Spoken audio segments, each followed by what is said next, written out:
cycle diagnostic. On a fait plein de conférences qui est co-organisé avec Jean-Michel Catrin de Testoun. Merci Jean-Michel pour cette co-organisation. Merci à vous, chers les partenaires. On a mis des logos. Et puis un petit trombinoscope avec vos photos. Mais peut-être plus simplement, on va faire un petit tour de table de présentation qui vous êtes et qui vous représentez. Je vous propose d'utiliser les prénoms par simplicité, si vous permettez, Yannick. Je vous laisse vous présenter. Oui, donc bonjour à tous. Donc Yannick Pache, responsable du bureau QC4. Alors QC4, bureau chargé de la réhabilitation, rénovation énergétique et des audits énergétiques en l'occurrence aussi, règles de construction outre-mer, à la DHUP, Direction de l'Habitat, de l'Urbanisme et des Paysages. Voilà, un grand merci d'être avec nous. Stéphane ? Oui, bonjour aussi à toutes et à tous. Stéphane Prouzeau, président d'Agenda Diagnostic et vice-président de la FIDI.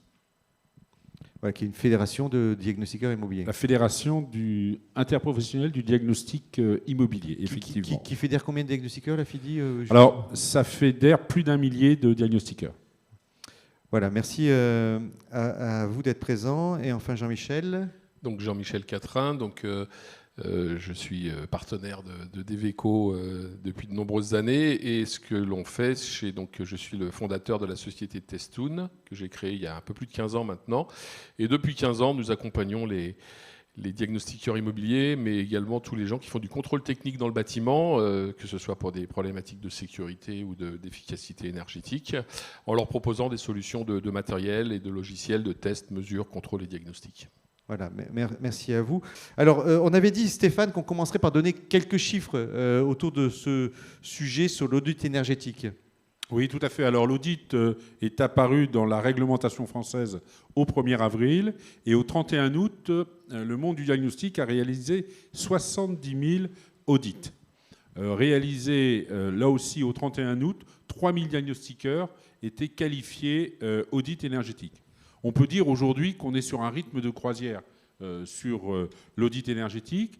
On peut dire aussi qu'il n'y a pas eu de blocage de l'immobilier dû à cette nouvelle prestation. Et je crois que tout le monde peut se féliciter avec la préparation, aussi bien, les pouvoirs publics que le monde du diagnostic et aussi le monde de l'immobilier. On peut dire qu'il y a encore beaucoup de travail, et on va le voir tout à l'heure, sur quels sont les points sur lesquels nous devons faire attention. Et puis on commence à voir se dessiner, les bâtiments dont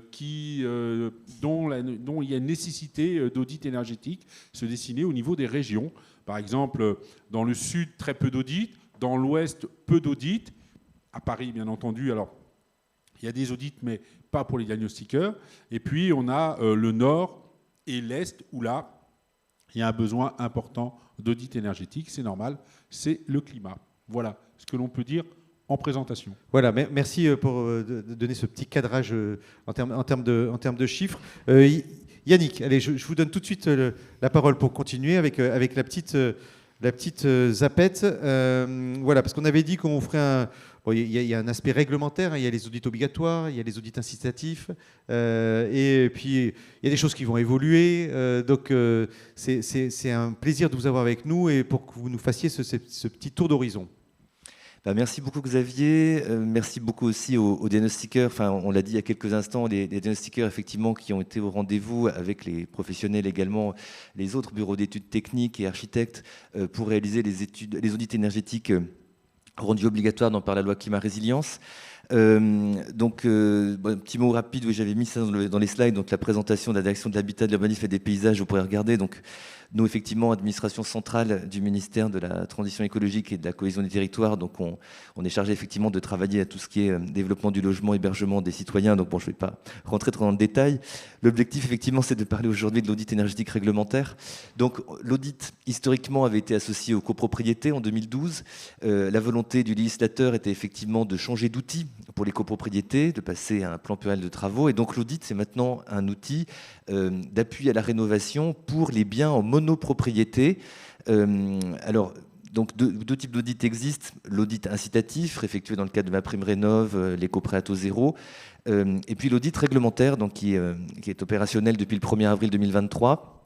Donc effectivement, comme le disait Stéphane il y a quelques instants, on est sur un audit pour l'instant qui est ciblé sur les logements qui appartiennent aux classes F et G du DPE, donc les logements les plus énergivores, et effectivement on les retrouve plutôt sur les départements du centre de la France, le nord et l'est. Normalement, dans le centre, il devrait y en avoir aussi. Et puis, effectivement, Paris, avec la particularité de Paris, avec des bâtiments patrimoniaux, qui expliquent effectivement que sur ces territoires, il y a sans doute plus effectivement d'architectes et de bureaux d'études qui les réalisent. Donc, une obligation qui concerne pour l'instant uniquement les bâtiments, enfin les logements de classe F et G, mais qui va s'étendre assez vite aux logements de classe E et aux logements de classe D. Donc, le logement de classe E, c'est 1er janvier 2025, classe D, 1er janvier 2034, dès lors qu'on propose ces biens à la vente. Donc cet audit réglementaire est effectué selon la méthode de calcul du DPE, doit présenter 2 scénarios de rénovation performante en plusieurs étapes ou en une seule étape. Donc c'est l'idée effectivement d'accompagner les propriétaires immobiliers, les acquéreurs de biens immobiliers dans la réalisation de rénovation à l'acquisition du logement. Lorsque le logement est vide, c'est le moment le plus propice à cela. Une présentation des impacts estimés des travaux en termes de consommation énergétique, théorique, puisqu'on est sur la méthode du DPE, d'émissions de gaz à effet de serre, estimation du coût des travaux et le calcul donc, de ces économies d'énergie conventionnelles réalisées. Et donc, comme je le disais, donc, réalisé par des bureaux d'études qualifiés, des architectes formés, des diagnostiqueurs formés et qualifiés aussi. On va avoir un décret encadrant leurs compétences qui va être publié dans les semaines qui viennent et sur lequel on a beaucoup travaillé avec les fédérations professionnelles ces dernières semaines pour arriver à une copie qui satisfasse effectivement tout le monde dans un souci effectivement de performance et de qualification renforcée. Alors ça, c'est les points effectivement du constat, l'existant. Et on a aujourd'hui, comme je le disais tout à l'heure au tout début, 2 types d'audits. Les audits réalisés dans le cadre des dispositifs incitatifs, les audits réalisés dans le cadre de cette obligation à la vente, audit réglementaire. L'idée, c'est de simplifier le parcours pour les ménages. On ne peut pas avoir la coexistence de plusieurs types d'audits très longtemps. Il y a des problèmes de compréhension pour les particuliers, d'explication pour les professionnels. Donc l'idée, c'est de faire converger tous les audits vers l'audit réglementaire à la date plutôt du 1er janvier 2024, avec l'ensemble des audits qui seront désormais réalisés selon la méthode 3CL du DPE et basés sur la trame type de l'audit énergétique réglementaire, modulo quelques évolutions évidemment de texte dans certains champs, mais effectivement ce sera quand même la trame type de cet audit qui sera utilisée, sur laquelle on avait concerté avec l'ensemble des acteurs en 2022. L'audit énergétique donc, pourra être réalisé également par un diagnostiqueur DPE, y compris également pour les audits incitatifs à partir de 2024. Et ils resteront effectivement donc, collectés par l'Agence de la transition énergétique, l'ADEME, conformément effectivement à la loi climat-résilience qu'il a prévue. Et pour le coup, ça nous donne également, nous, une mine d'informations très utile pour la connaissance du parc immobilier. Juste pour la convergence des types d'audits, là, parce que je vois beaucoup d'audits. C'est quoi les autres audits qu'on fait? C'est quoi tous les audits qu'on fait converger pour les citer rapidement? Oui, bien sûr. Donc, on a la volonté, en fait, du point de vue réglementaire, de faire converger la définition de tous les audits des dispositifs incitatifs vers l'arrêté des critères techniques de MaPrimeRénov'. Alors, je ne vais pas être trop juridique dans le propos, mais en tout cas, donc, les audits effectués par exemple dans le cadre des coups de pouce, rénovation globale des maisons individuelles pour les C2E, les audits réalisés dans le cadre des éco-prêts à taux zéro, et donc les audits financés et pouvant justifier de gains énergétiques dans le cadre de MaPrimeRénov', MaPrimeRénov' Sérénité, devront être faits désormais selon cette méthode définie dans l'article 8 donc, de l'arrêté des critères techniques de MaPrimeRénov', donc une seule définition commune à tous les audits, de façon à éviter effectivement des problématiques d'acceptation d'un audit par l'un ou l'autre des dispositifs. Il y a également une volonté derrière aussi, nous, c'est de fiabiliser la réalisation de ces audits énergétiques. Les audits des dispositifs incitatifs restent encore nombreux aujourd'hui à être faits selon la méthode THCUX. C'est une méthode qui date de 2008, qui avait ses atouts, ses forces, mais aussi ses quelques défauts aujourd'hui. C'est qu'elle n'a pas été revue depuis 2008. Il y a quelques adaptations logicielles faites par-ci par-là, mais des logiciels qui ne sont finalement pas validés. Et donc, c'est vrai qu'en termes de, nous, ensuite, de contrôle effectivement des audits réalisés, on a quelques questions qu'on se pose avec le pôle national des certificats d'économie d'énergie. Donc, l'idée d'avoir effectivement des logiciels validés correspondant à ceux d'audit énergétique réglementaire pour réaliser ces audits est important pour nous en termes de contrôle des prestations réalisées. Voilà, donc ça veut dire que tous les audits vont converger sur l'audit, sur cet audit qu'on a aujourd'hui, l'audit réglementaire finalement. Pour les maisons individuelles. Oui. Alors pour les copropriétés, on se laisse un petit peu plus de temps. Pour l'audit incitatif des copropriétés, qui est le seul qui reste, puisqu'il n'y a pas d'audit obligatoire pour les copropriétés, il n'y en a plus, c'était abrogé par la loi Climat Résilience. Oui, c'est Mais dans pour le cas du DTG, il faut faire un audit, mais il est plutôt incitatif, il n'est pas obligatoire. Oui. Voilà. Oui, c'est vrai que ça peut être encore écrit, mais voilà. C'est plus effectivement le PPT, parce que le DTG... Le plan pluriannuel le de plan pluriannuel de travaux, travaux. le diagnostic technique global, ça c'est pour donner les acronymes, la lecture à tout le monde. Exactement, le plan pluriannuel de travaux, effectivement, intégrera le DPE collectif. Effectivement, dans le DTG, il y a un audit, je suis d'accord avec vous, mais c'est effectivement une survivance. Mais normalement, on va avoir des audits incitatifs qui vont rester pour les copropriétés, dont on fera évoluer la définition et en même temps les différents outils plutôt en 2025. Ouais. Ça nécessite un peu de temps pour converger avec les acteurs et échanger avec eux. On entame à peine la réflexion et pour le coup, effectivement, je comprenais que des acteurs nous posent des questions en disant on n'a pas encore concerté. Oui, on va concerter, mais il nous faut un petit peu de temps pour cela. Voilà, donc on va être plus focus là, en ce moment sur la partie maison individuelle, individuelle, bâtiments monopropriété. Voilà. Et alors, il me restait effectivement donc le calendrier de convergence que j'ai mis effectivement sur une slide, donc là, qui explique effectivement, par contre, oui, c'est un point que je n'ai pas dit, que les audits énergétiques effectués selon les anciens cadres THCEX resteront acceptés dans le cadre des aides jusqu'au 30 juin 2024 pour les maisons individuelles et jusqu'au 31 décembre 2024 pour les immeubles collectifs. L'idée, effectivement, c'est de permettre une transition progressive, évidemment, entre les anciens et les nouveaux audits, sous réserve de l'évolution des dispositifs incitatifs. Il y aura également des évolutions de MaPrimeRénov' en 2024. Donc, sous réserve de ces évolutions, les audits réalisés avant 2023 pourront être mobilisés. Et enfin, effectivement, je mettais en quelques mots, parce que je comprenais que c'était un des points aujourd'hui de l'échange, les attentes de l'administration vis-à-vis des audits énergétiques. Donc nous, c'est les mêmes finalement que sur le diagnostic de performance énergétique. C'est un examen rigoureux et traçable, effectivement, des analyses techniques effectuées dans le cadre de l'audit, un usage le plus limité possible des valeurs par défaut. C'est un point effectivement très important. On a un retour de propriétaires immobiliers qui disent voilà, trop souvent on constate des biens classés FSG parce que des valeurs par défaut ont été saisies. Alors, mais la responsabilité est aussi celle du propriétaire qui doit prouver au diagnostiqueur les caractéristiques de performance énergétique de son bien. Donc c'est, en tout cas, nous, on souhaite effectivement que le plus possible les propriétaires jouent le jeu. Un guide a été fait à cet effet, à leur attention, enfin une fiche, pour leur demander de fournir tous les éléments pour aider le diagnostiqueur dans sa mission. Et puis effectivement, ensuite, qu'on ait des propositions de rénovation qui nous permettent d'atteindre les objectifs 2050 en matière d'économie d'énergie, d'atteindre le niveau de performance le plus élevé possible, respecter la valeur architecturale et patrimoniale des bâtiments, et puis enfin, collecter des données sur les performances énergétiques du patrimoine bâti. Donc ça, c'est dans le cas du DPE, mais c'est intéressant aussi dans le cadre des audits. Ça nous permet aussi de qualifier finalement la cartographie du patrimoine et ce que l'on peut raisonnablement envisager à l'horizon 2050 pour sa rénovation. Voilà, j'ai été un peu bavard, mais je crois que c'est... Non, mais c'était nécessaire, donc merci. Donc Stéphane, oui. Non, juste une petite réaction par rapport aux propriétaires. D'abord, de plus en plus de propriétaires, quand ils reçoivent un DPE F et G, nous demandent de revenir. Et donc, ils ont retrouvé des documents sur les travaux ou sur l'analyse de leurs matériaux. C'est formidable parce que ça a vraiment une valeur de résurrection, je dirais, du document qu'ils n'avaient absolument pas trouvé préalablement. Et puis, ils nous autorisent aujourd'hui à faire des sondages dans les murs, ce qu'ils ne font pas avant. Avant, on a l'impression qu'on leur détruit l'ensemble de la maison si on fait un petit trou d'une circonférence d'1 centimètre. Quand ils ont FUG, tout d'un coup, ils disent peut-être qu'on peut faire un petit trou parce que bien souvent, on a un placard derrière un radiateur, etc.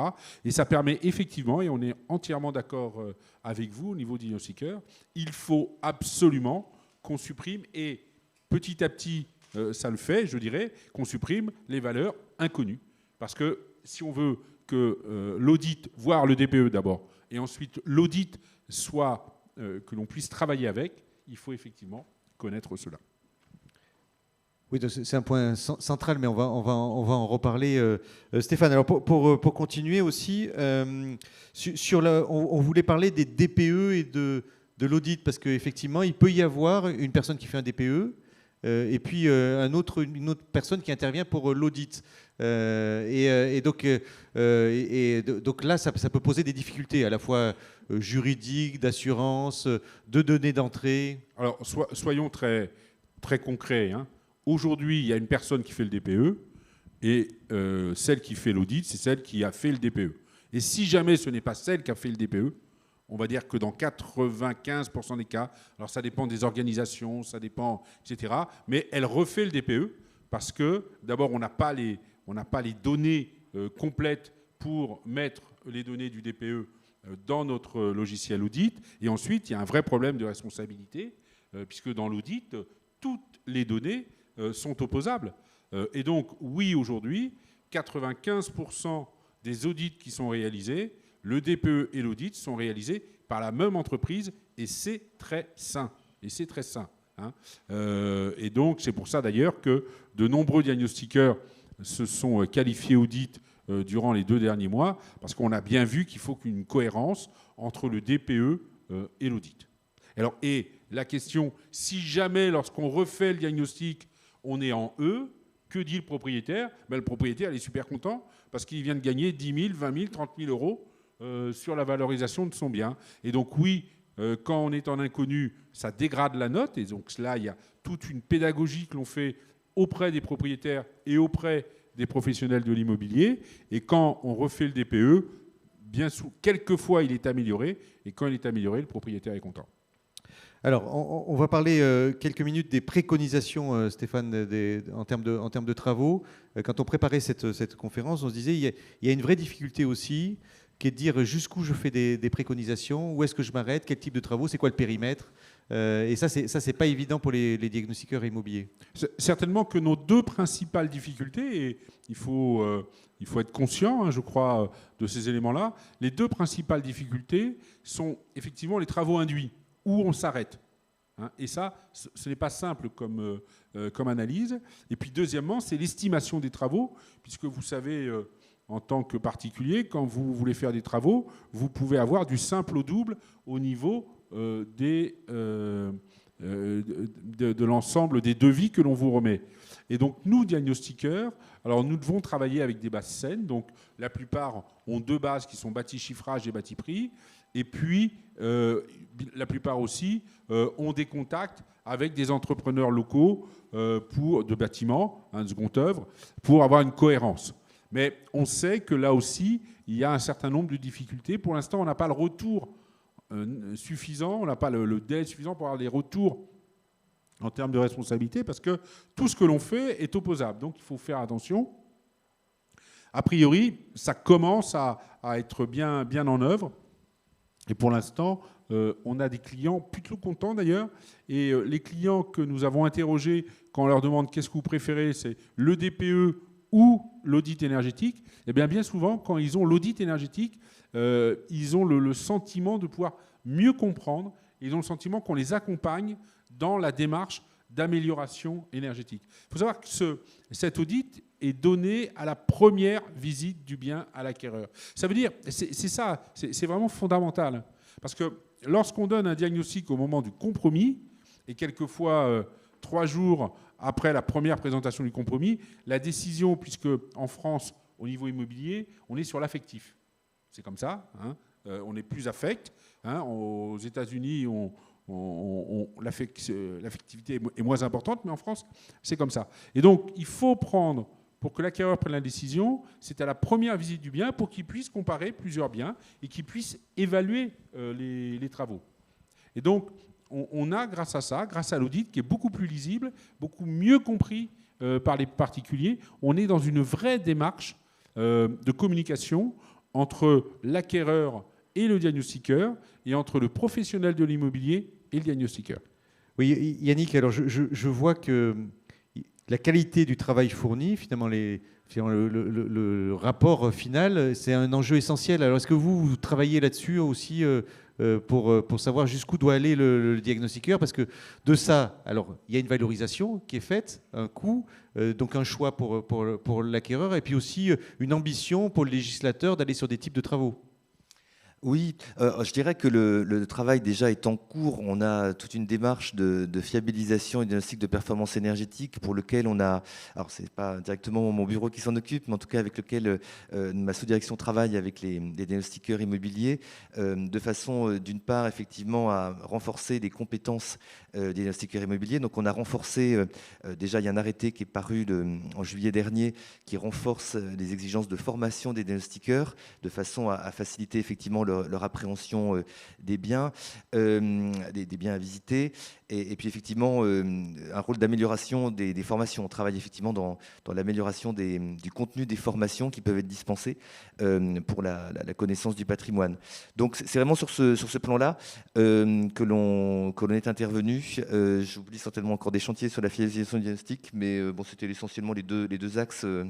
Oui, il y avait la formation, la certification, et puis toute une communication, encore une fois, avec la filière immobilière.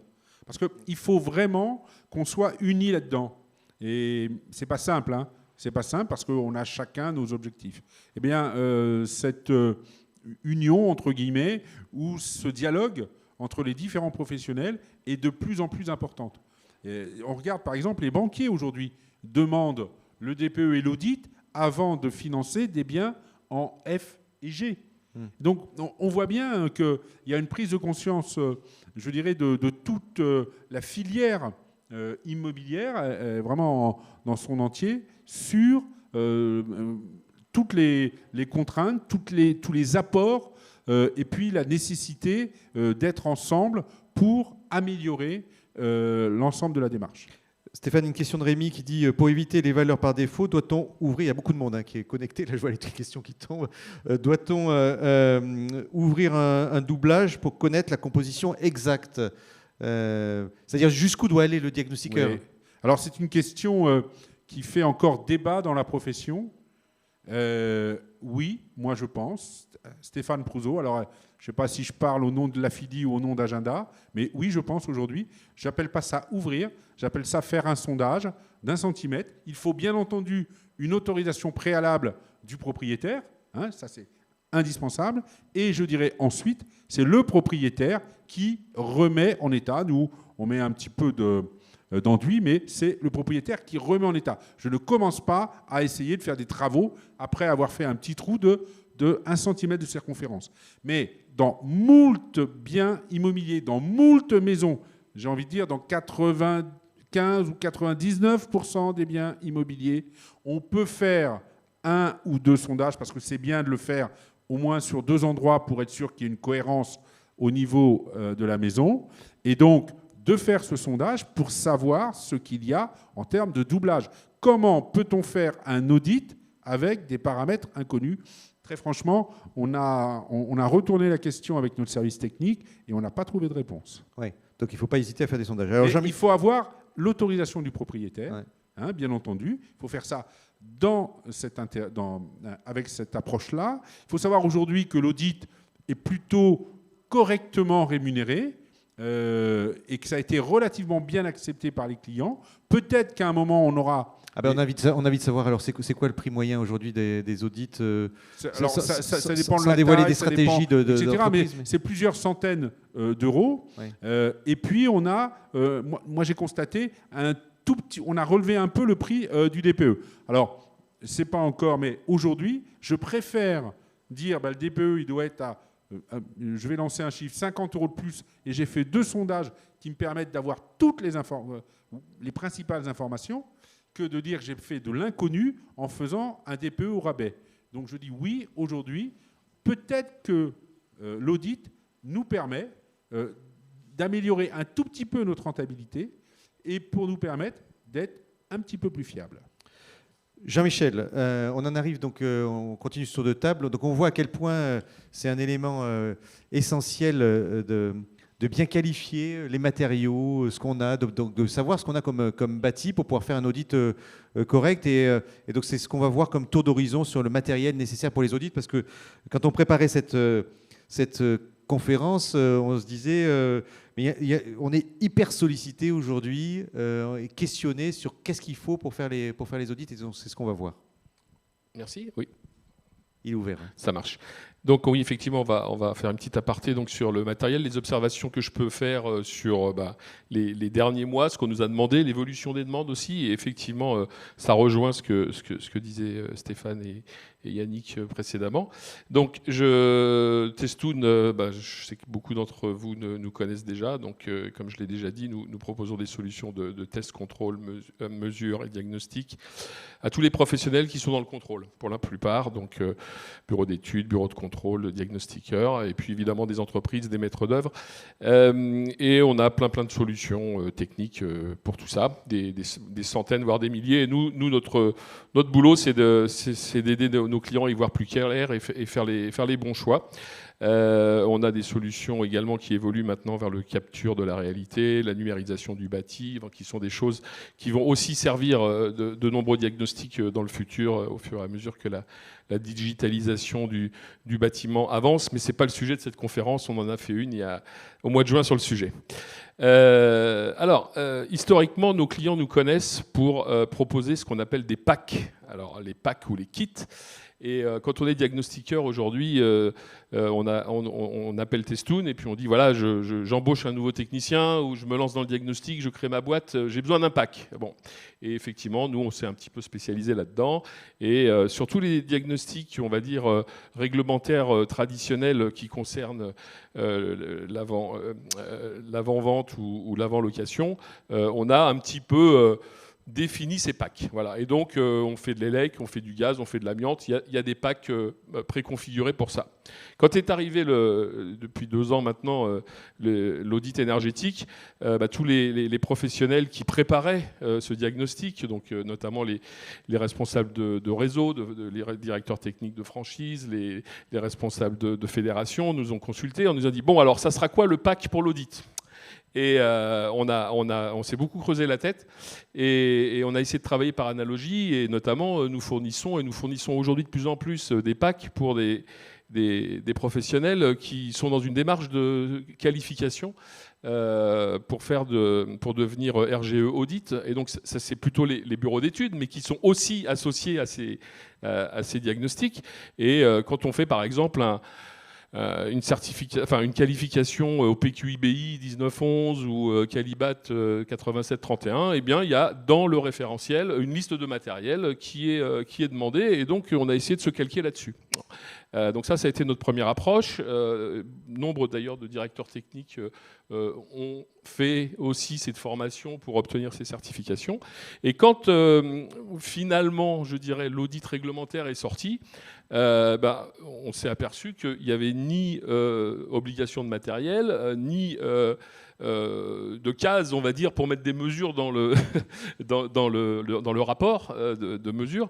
Et puis, par contre, il y avait des logiciels qui demandent plein d'informations et que la plupart du temps, on nous disait oui, mais effectivement, le logiciel, il met une valeur par défaut, alors j'utilise la valeur par défaut, quoi. Donc on a dans un premier temps proposer des outils. Puis il y a eu un deuxième temps où on nous a dit en fait on n'a pas besoin de grand chose parce qu'une fois qu'on a mesuré des surfaces, des volumes et des épaisseurs de vitrage, tout le reste on prend des valeurs par défaut. Et là j'entends effectivement que la démarche elle est plutôt d'être plus qualitatif et d'essayer de justement sortir de ce piège de la valeur par défaut puisqu'elle ne donne pas forcément les résultats optimisés pour le client. Donc aujourd'hui, moi, mon discours, il est de dire il faut qu'on voie effectivement les évolutions qui vont arriver dans les semaines qui viennent, notamment l'arrêté de certification, également, enfin de compétences, pardon, et donc et les qualifications ou les certifications qui vont en découler. Et là, ça m'intéresserait également de vous entendre comment les certifications vont converger, hein. Peut-être même. Mais ça, on peut poser la question.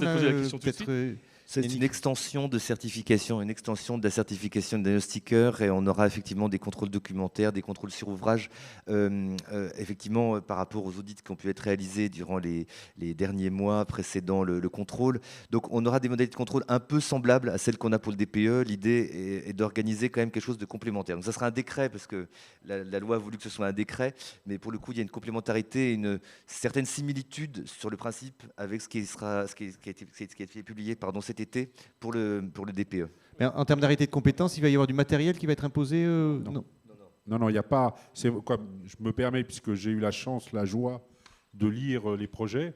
Donc on est vraiment... Ils sont disponibles pour tout un chacun aujourd'hui, les projets ou pas? Non. Non, Encore. on a concerté avec les professionnels, les organismes de certification. On est quand même sur un texte encore assez technique.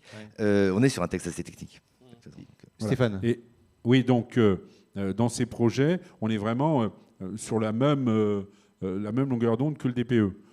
Par contre, quand on va plus loin, quand on regarde la grille d'analyse, la grille des écarts, il va falloir que nous, diagnostiqueurs, on revoie notre façon de faire. Parce que les écarts majeurs sont beaucoup plus importants que précédemment. Il n'y a pas d'obligation... C'est quoi les écarts majeurs sur il y a quelque chose que j'ai pas saisi. Sur quoi? Sur la réalisation d'un DPE ou d'un audit. Par exemple, si vous vous trompez de 5% dans les surfaces de vitrage, vous avez un écart mineur. Si vous vous trompez de plus de 10%, vous avez un écart majeur. Alors certains peuvent me dire, 10% c'est beaucoup. Oui, sur une grande maison, on peut avoir une erreur de 10% pour X raisons, etc. etc. Donc il y a, et là je vous donne un exemple, mais en réalité ce sont j'allais dire des dizaines de mesures qui sont là et où il y a à chaque fois le même angle. Donc nous, diagnostiqueurs, mais ça on a 8 mois ou 9 mois puisque là c'est au 1er juillet 2024.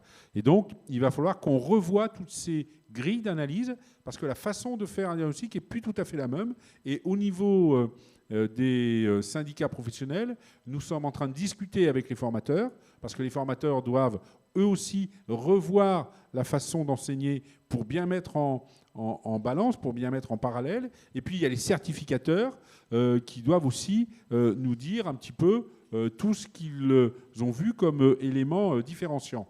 Et on aura d'ailleurs dans quelques jours, quelques semaines, les premiers retours de l'analyse des premiers rapports d'audit faits par les certificateurs, puisque pour être qualifié audit, il fallait montrer une formation, un certificat de formation au niveau des certificateurs, et au bout de 9 mois, si j'ai bonne mémoire, il fallait envoyer 4 ou 5 rapports d'audit. Donc ça y est, ils les ont reçus, ils commencent à les recevoir, et donc là, ils nous proposent de nous faire un premier retour qui va être très intéressant pour que, là aussi, on aille sur la cohérence des pratiques par rapport au diagnostic immobilier. Et si je reviens, oui, plutôt par là, voilà, excusez-moi, si je reviens à ce que disait Jean-Michel, bien entendu, au départ, on a pris l'audit comme le petit frère, ou le frère jumeau, j'allais dire, du DPE, et petit à petit, parce que les propriétaires ont vraiment des demandes différentes, les professionnels de l'immobilier aussi, petit à petit, on fait de plus en plus de mesures, et de plus en plus, on a besoin d'appareils précis. Et quand je parlais aujourd'hui du sondage, il va nous présenter, je pense, mais on a des petites caméras endoscopiques qui ne... L'investissement est réellement à la portée de chacun. Stéphane va faire la présentation. Non, je ne fais pas la présentation, mais je dis que c'est important. Je continue. En fait, donc, moi, mon propos, c'est de dire aujourd'hui, chers amis diagnostiqueurs, je ne propose pas de pack pour l'audit. Pourquoi ? Parce que je pense qu'effectivement, les choses ne sont pas encore suffisamment mûres pour arriver à cette situation. Je propose plutôt des recommandations pour que vous créiez votre boîte à outils. Et parce que, en fait, déjà, premièrement, quand on fait un audit, chaque situation est différente. Et il y a des maisons sur lesquelles ça va être facile de déterminer ce qu'il y a dans les parois, puis il y en a d'autres, ça va être difficile. Il y en a certaines où il y a de la ventilation et d'autres, il n'y en a pas, etc. Et donc, chaque situation étant différente, il y en a certaines qui ont des problèmes d'humidité, etc. Eh bien, il faut avoir un outil qui va être adapté à la situation plutôt qu'au diagnostic, enfin plutôt qu'à la méthode. Alors, aujourd'hui, où est-ce qu'on en est ? Qu'est-ce que me disent mes clients ? Ils me disent aujourd'hui, il y a des certitudes. Il y a des certitudes, il y a une méthode, un 3CL, il y a des logiciels validés, il y a une trame de rapport réglementaire. Voilà, ça, c'est les choses qui sont certaines. Okay ? Par contre, il y a des choses qui restent encore à clarifier, à annoncer. Donc, ça fait partie des annonces de ce matin. Arrêté de compétences. Et puis, évidemment, je reprends exactement ton propos, c'est-à-dire qu'il y a des choses qui ne convergent pas du tout aujourd'hui dans les formations, donc il va falloir les faire converger, hein, parce que moi, j'ai parlé avec beaucoup de formateurs, Et on ne parle pas du tout la même chose. Je parle avec 3 formateurs différents. Il y en a un et je parle effectivement comment regarder dans les parois. Il y en a un autre qui me dit à quoi me sert une caméra thermique. Il y en a un autre qui va me dire moi je mets tout sur la ventilation parce qu'un bon projet de rénovation, ça commence par une bonne ventilation. Et en fait, on a des approches de formation qui sont très différentes. Donc ça, je pense qu'effectivement, il va falloir que ça converge. Et on est prêt à aider tous les professionnels pour voir comment on peut accompagner ça avec du matériel. Et puis, il y a des pratiques. Ça, c'est la diversité humaine des diagnostiqueurs immobiliers. Il y a ceux qui veulent faire le plus vite, le moins cher. Et puis, il y a ceux qui veulent faire de la qualité. Donc ça, on a des questionnements très différents de la part de nos clients lorsqu'on est dans cette approche. Il y a ceux qui nous disent maintenant qu'il y a une trame, c'est facile, il suffit de remplir les cases de la trame. Voilà. Donc, je caricature, bien évidemment, parce que pour arriver au résultat, il faut quand même mettre des données et il faut quand même choisir ces scénarios de travaux, si j'ai bien compris, même si c'est un sujet que je ne connais pas très bien. Mais il y a ceux qui veulent massifier la prestation, il y a ceux qui souhaitent réduire les coûts, bien sûr, et puis il y a ceux qui souhaitent systématiquement privilégier des scénarios qui vont atteindre l'objectif de performance le plus ambitieux. Il y a ceux qui disent moi, je vais vous faire des scénarios qui vont atteindre le niveau A. Bon, alors je ne sais pas comment les gens sont formés là-dessus, tu vas peut-être pouvoir réagir, mais j'ai aussi plein de gens qui me disent moi, mon objectif, c'est que pour que mon client soit content, c'est lui proposer les scénarios les plus optimisés, c'est-à-dire en termes de rapport coût, gain en objectif. Et en fait, ils ont une approche très différente sur ce qu'ils vont préconiser et ils ont une approche très différente sur l'audit du bâti quand ils font ça. Oui, ça peut dépendre des. Il faut qu'on déroule la présentation, okay, parce que sinon on va. Oui, mais là ça va aller très vite. De toute façon, je vais pas. Je vous laisserai. Oui. Donc voilà, matériel indispensable, mesure de vitrage et télémètre laser. Et puis effectivement, la question c'est comment on va caractériser une paroi. Alors l'indispensable quand même, vous êtes passé très vite, Jean-Michel. Là, c'était la précédente diapo. Oui. Voilà, c'est le mesure de vitrage. Pour ça, tout le monde a ça. Oui, mesure de vitrage et mesure de longueur surface. Mais ça, de toute façon, c'est déjà quelque chose qu'ils ont pour le DPE. Voilà. Après, effectivement, comment caractériser une paroi ? C'est ce qu'on disait, ça évite de faire un trou. Ça peut éviter de faire un trou. Alors non, ça c'est autre chose. C'est vrai qu'il y a eu une période où tout le monde m'appelait, me disait Jean-Michel, comment on fait pour voir à travers les parois, comment on fait pour mesurer des épaisseurs d'isolants, etc. Bon, aujourd'hui, il n'y a pas d'objet magique. Il y a des projets de recherche. D'ailleurs, j'ai encore vu avant-hier à Lyon un salon énergie meeting des gens qui travaillent sur comment scanner sur le terrain des murs pour voir ce qu'il y a dedans. Bon, je pense qu'on n'y est pas encore. Et donc, quels sont les outils à notre disposition ? Donc, ce que disait Stéphane, la chose la plus simple, c'est quand même des petites caméras endoscopiques. Ça coûte quelques centaines d'euros.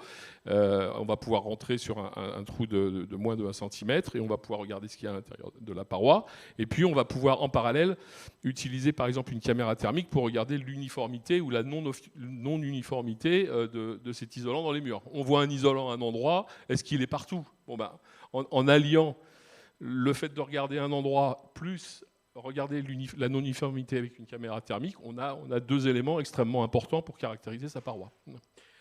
Et puis, il y a des techniques de mesure de résistance thermique de parois qui sont aujourd'hui utilisées par certains, qui honnêtement ne sont pas d'une grande praticité lorsqu'on veut réaliser ces audits rapidement. Mais j'en parle parce qu'il y a aussi des recherches, il y a des normes qui avancent sur le sujet et il y a des outils de plus en plus simples à mettre en œuvre. Aujourd'hui, la grosse problématique, c'est le temps, parce que ce sont des mesures qui prennent du temps et je pense qu'effectivement, dans un audit de type réglementaire, on n'a pas forcément ce temps. Mais bon, c'est des choses qui vont avancer. Ça peut dépendre aussi de la taille du bâtiment. Il peut y avoir des bâtiments, des enjeux qu'il peut y avoir. Yannick, oui. On dit qu'on n'a pas assez de temps. Je pense que le temps, il faut le prendre, justement. On le disait, Stéphane le disait il y a quelques minutes, il y a peut-être une petite évolution de prix, justement, avec le nouveau DPE, avec l'audit énergétique. Nous, on pense que c'est pas gênant qu'il y ait cette petite évolution parce qu'il faut effectivement prendre davantage de temps. Il faut que le propriétaire du bien immobilier dispose d'un outil fiabilisé et que l'acquéreur aussi puisse, ou le locataire éventuellement, dans le cadre d'un DPE, puisse disposer ainsi d'une information juste et fiable. C'est un sujet important. Donc non, faut le prendre ce temps. Voilà, c'était juste... Alors, et ensuite, donc, il y a plein d'autres choses que l'on peut investiguer dans le but de choisir, choisir ses batailles. Il y a tout un sujet, notamment autour de la qualité de la ventilation, parce qu'on sait qu'en fonction de la situation initiale, La ventilation reste quand même quelque chose qui est fortement recommandé dans tout projet de rénovation, même si ce n'est pas complètement obligatoire, hein, je pense. Malgré tout, souvent, quand on construit une stratégie de ventilation, ça va avoir un impact sur le bâti, ou alors on va partir d'un habitat qui est déjà bien dégradé à cause de défauts de ventilation, et il faut traiter ce sujet parce qu'il n'est pas question de faire des propositions qui vont encore aggraver le problème. Donc investiguer les problèmes de qualité d'air, les paramètres d'hygrométrie, etc., qui peuvent être investigués avec des hygromètres, des humidimètres, des caméras thermiques, et puis voir un petit peu les performances du système de ventilation existant avec anémomètre ou mesure de pression aux bouches, quoi. Puis, juste une seconde. Au niveau de la ventilation, la méthode 3CL favorise les évolutions de ventilation, hein. Donc là, la méthode 3CL, je ne sais pas si THCX c'est pareil, mais c'est vrai que la méthode 3CL, quand on touche à la ventilation, on touche au bon élément pour améliorer la note. C'est le côté un peu pratique. Très bien. Alors, après, je pense qu'on va passer la main aux questions. Donc, il y a d'autres éléments qu'on peut envisager. Et là, vous verrez dans la présentation, parce que je crois que j'ai dépassé mon temps. On m'a déjà fait des petits signes. Mais effectivement, il y a des outils pour analyser, pour regarder s'il y a des ponts thermiques, des fuites d'air et des choses comme ça. La caméra thermique est un outil très polyvalent. Et aujourd'hui, il y a des caméras thermiques à quelques centaines d'euros qui sont vraiment très, très bien pour les applications bâtiments. Et puis, il y a les paramètres d'efficacité des systèmes de production qui peuvent être également analysés. Nous, on a beaucoup travaillé sur le sujet. On a plein de bases documentaires sur notre site. Il y a des guides de choix, il y a des boutiques et des tableaux. Alors là, par exemple, c'est illisible, bien sûr, mais là, on a un tableau sur le type de mesures que l'on peut faire et on rapporte ça à aujourd'hui les besoins qui peuvent être soit recommandés, soit obligatoires si on est diagnostiqueur, architecte ou bureau d'études RGE. Et là, donc, ça clôt mon propos et je relance. Ça va peut-être relancer le débat et surtout la place aux questions, je pense. Voilà, on a plein de questions. Merci Jean-Michel pour cette présentation. Donc, ce qu'on peut dire, c'est qu'il y a plein d'outils. Ça dépend où je veux aller voilà, et quels résultats, quelle précision je veux avoir sur mon travail. Mais on peut conseiller quand même à avoir un panel assez large en termes d'outils, même s'il n'y en a pas d'obligatoire aujourd'hui. Une question de Francis. Est-il vrai, alors plutôt réglementaire, peut-être pour Yannick, qu'il faudra 2 ans de certification, je vois Yannick essaye de lire sur mon téléphone, 2 ans de certification et d'exercice en tant que diagnostiqueur immobilier afin de pouvoir se certifier et réaliser un audit énergétique? Alors on parle de l'arrêté de compétences, un peu on parle du décret, ouais, pour le coup, le décret compétences. C'était la disposition qui était dans le texte qu'on a soumis aux fédérations professionnelles. Donc il y a eu quelques échanges effectivement avec les fédérations professionnelles sur ce point.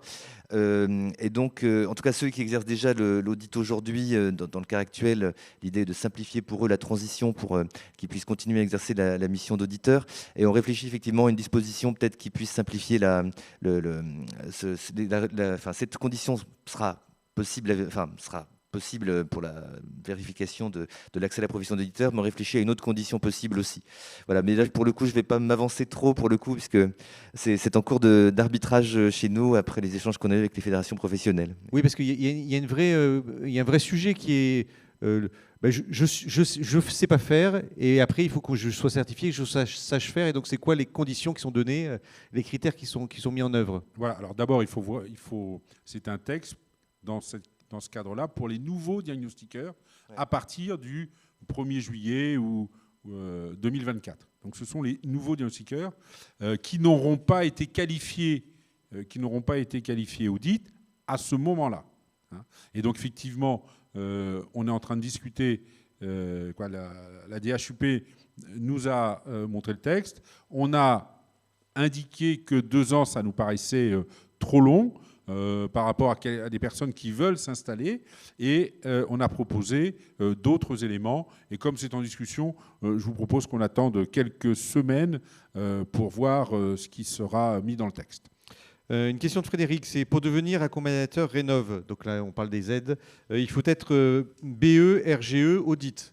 Est-ce que c'est bien ça, Yannick? Et alors qu'à partir de 2024, un DPE suffira pour bénéficier des aides? Est-ce que c'est vrai? Alors, il y a deux questions dans la même. Donc, il y a plusieurs conditions possibles pour être accompagnateur rénov'. Pour le coup, je ne suis pas non plus l'expert totalement du sujet. Mais effectivement, on peut être BET RGE. Mais alors oui, l'autre question, c'était l'audit. Oui, est-ce qu'un DPE suffira pour l'accès aux aides? C'est pas si simple. Effectivement, il y a l'idée d'imposer pour certaines aides qui visent à la rénovation globale, lorsqu'on est dans un logement très énergivore, d'avoir un DPE avant travaux, et même pour oui, effectivement, pour savoir si on doit orienter un ménage effectivement vers des aides à la rénovation globale.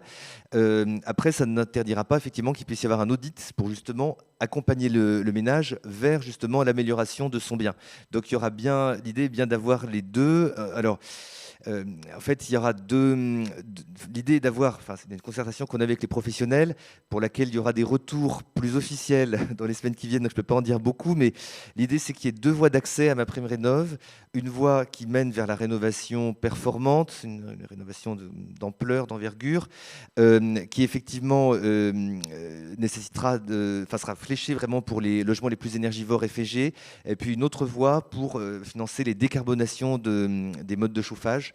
Et là où effectivement il n'y aura pas besoin d'audit, puisque là ça sera plus des gestes plus isolés, mais qui pourront être accompagnés d'autres gestes que le simple changement de chauffage. Une question pour Stéphane, c'est de Raphaël. Quelle est la statistique, parce que tu en as parlé d'ailleurs tout à l'heure, de recours réalisés contre les DPE ou les audits pour les propriétaires? Est-ce que tu as des stats un peu? Non, non, je n'ai pas de statistiques. Aujourd'hui, le DPE est devenu, je crois, la deuxième matière en termes de litige, la deuxième mission, puisque avant, il n'était pas du tout opposable. Maintenant, il est devenu opposable. Donc, effectivement, il y a des personnes qui ont eu un recours contre le diagnostiqueur. Pour l'instant, au niveau de l'audit, je n'ai pas entendu parler d'un seul litige, mais bien entendu qu'il va y en avoir. Il faut être très conscient que nous avons aujourd'hui une profession qui est très exposée. Et nous faisons des centaines de milliers de diagnostics. Notre problème, c'est que nous avons des litiges qui nous coûtent quelquefois plusieurs centaines de milliers d'euros. Pour un diagnostic à 100 euros, quelquefois, on donne 100 000 euros à la personne parce que nous nous sommes trompés. Donc c'est vrai que c'est un métier qui est très très exposé et ça va demander là aussi que l'on se rapproche des assurances aussi pour aller un peu plus loin dans l'analyse entre notre métier, notre responsabilité, quelque part notre tarif à un moment, pour qu'on continue à faire correctement notre travail. Dans cette voie-là, il semblerait que l'opposabilité, cette question de Nathalie, réglementaire ne porterait que sur la modélisation de l'état initial et pas sur les scénarios de travaux et encore moins sur l'estimation financière. Est-ce qu'on est d'accord là-dessus? Alors, non. Yannick Non, avec Stéphane, on est d'accord pour dire que la loi n'a pas du tout dit qu'il y a des éléments à titre informatif. Au contraire, tout est opposable. Tout l'audit est opposable. Donc c'est vrai qu'il y a un sujet... Y compris l'aspect financier, alors bien du coup sûr, l'engagement, oui. Oui, donc il y a une vraie proposition de responsabilité. Travaux. Effectivement, on parlait tout à l'heure là de bien proposer si le bien, par exemple, qui est audité, dispose d'une ventilation un peu trop faible, il est de la responsabilité effectivement du diagnostiqueur, notamment s'il préconise la pose de nouvelles menuiseries, de proposer effectivement l'adaptation de la ventilation, parce que derrière, effectivement, il y a quand même un sujet d'opposabilité des recommandations qu'il va ainsi formuler. Contrairement au DPE, où il est bien indiqué dans les textes que c'est à titre informatif, c'est toujours le cas, voilà, on est tous d'accord. Oui. Par contre, dans l'audit, c'est pas le cas. Non, donc, il n'y a rien, c'est comme toutes les autres missions du diagnostiqueur, toutes les missions sont opposables à 100%. Alors après, si on s'est trompé, entre guillemets, si on a une différence de 2,50 €, ça pose aucun problème. Si on a une différence de 10-20%, ça dépend sur quoi on a la différence et ça dépend comment on justifie notre travail. Donc gardons bien l'ensemble des éléments qui nous ont permis d'aller au résultat du diagnostic. On doit garder nos notes, on doit garder nos devis et si jamais la personne qui fait ce recours, nous met devant la justice, eh bien nous on dira voilà, on avait tel devis, tel élément, etc. Et bien entendu, Les devis, c'est au jour de la réalisation du diagnostic, ce n'est pas 3 ans après ou 4 ans après. Mais gardons bien l'ensemble des bases de notre raisonnement pour le diagnostic immobilier et dans l'audit, tout est opposable, mais comme dans l'électricité, comme dans le gaz, comme dans les parasites, etc., etc. Oui, il y a cette question aussi qui est de dire je fais un audit, donc je prends un risque que la vente soit cassée parce que j'ai surestimé les travaux. Et donc là, je peux avoir le vendeur qui va se retourner contre moi. Non, mais attendez. On fait un diagnostic immobilier. Si on commence à se dire, ah oui, mais si je dis pas ça parce qu'on ne sait jamais, ça va contrarier le professionnel de l'immobilier. Je dis pas ça parce que ça va contrarier le vendeur. Je dis pas ça parce que ça va contrarier l'acquéreur. Il ne faut pas faire ce métier. On fait un métier de constat. Et on donne dans les missions le constat réel que nous faisons dans le bien immobilier. Et ensuite, les personnes disent j'achète, j'achète pas, je vends pas, je fais des travaux ou je ne fais pas des travaux. Bien entendu que c'est un métier difficile. Parce que nous sommes pris entre le professionnel de l'immobilier, le vendeur, l'acquéreur, et donc c'est pas simple. Et c'est pour ça aujourd'hui que je dis ne bradons pas notre métier. Et le diagnostiqueur, je veux dire, les cabinets qui ont bien ça en tête, normalement, aujourd'hui, on gagne relativement correctement notre vie, mais il n'y a pas de trop.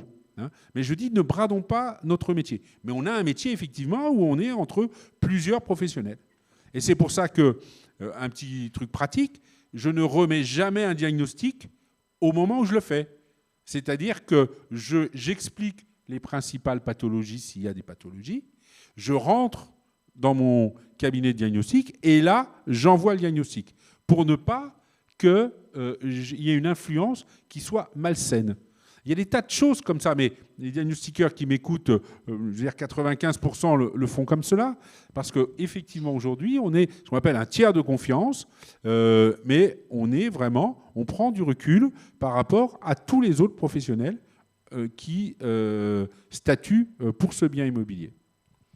Est-ce qu'il y a des questions? On va prendre des questions dans la salle. Voilà, on va peut-être prendre un petit micro. Je vais prendre celui de Yannick. Ouais.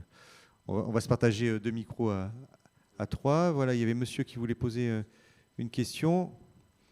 Il nous reste 2-3 minutes. On va les prendre. Voilà, peut-être vous présenter et poser votre question. Oui, bonjour. Olivier Jérôme-Ménias, réseau L2DSI. Par rapport à l'audit, comme vous avez dit, monsieur, il faut présenter 5 rapports avant la fin de l'année. Donc, admettons qu'on doit faire l'attestation pour être auditeur maintenant et puis qu'on n'a pas la certitude de présenter ces 5 rapports d'ici la fin de l'année. Est-ce que c'est un investissement perdu? Comment ça se passe pour l'année prochaine? Mais, excusez-moi, je vais être très pratique. J'espère que je vais choquer personne. Aujourd'hui, vous devez présenter 5 rapports. On ne vous a pas dit de les faire payants, ces rapports. Donc vous allez voir, vous faites 5 maisons qui sont en F et vous faites 5 rapports d'audit. Même si vous ne l'avez pas commercialisé. Excusez-moi, mais dans la réglementation, il n'est pas marqué qu'il faut que j'ai commercialisé les 5 rapports d'audit. Je ne vous ai pas dit de faire n'importe quoi.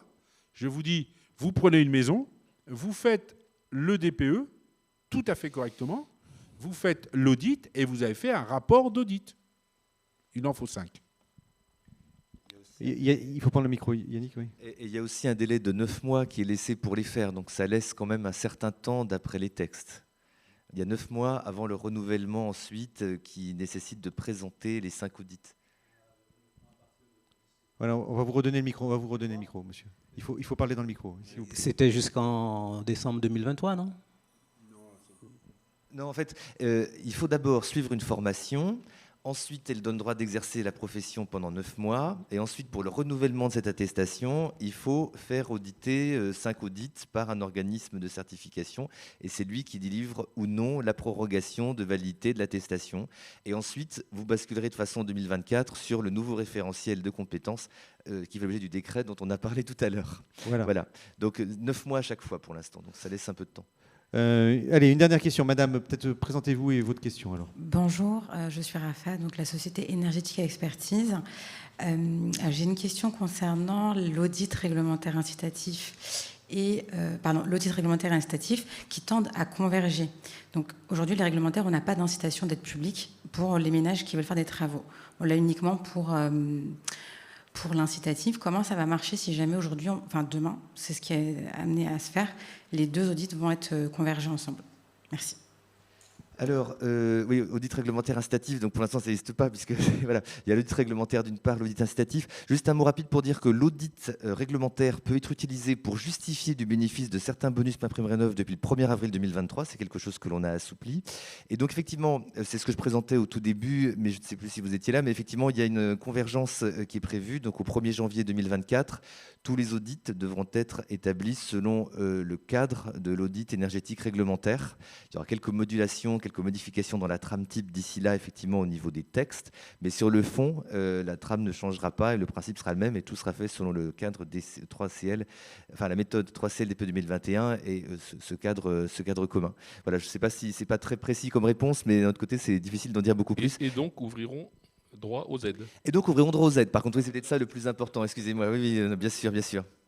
Voilà, parce qu'il y a toutes les aides qui sont déclenchées derrière et finalement qui sont importantes aussi, puisque ça permet d'enclencher les travaux de rénovation énergétique, puisque c'est l'objectif. Tout ça, c'est d'améliorer la performance du bâti.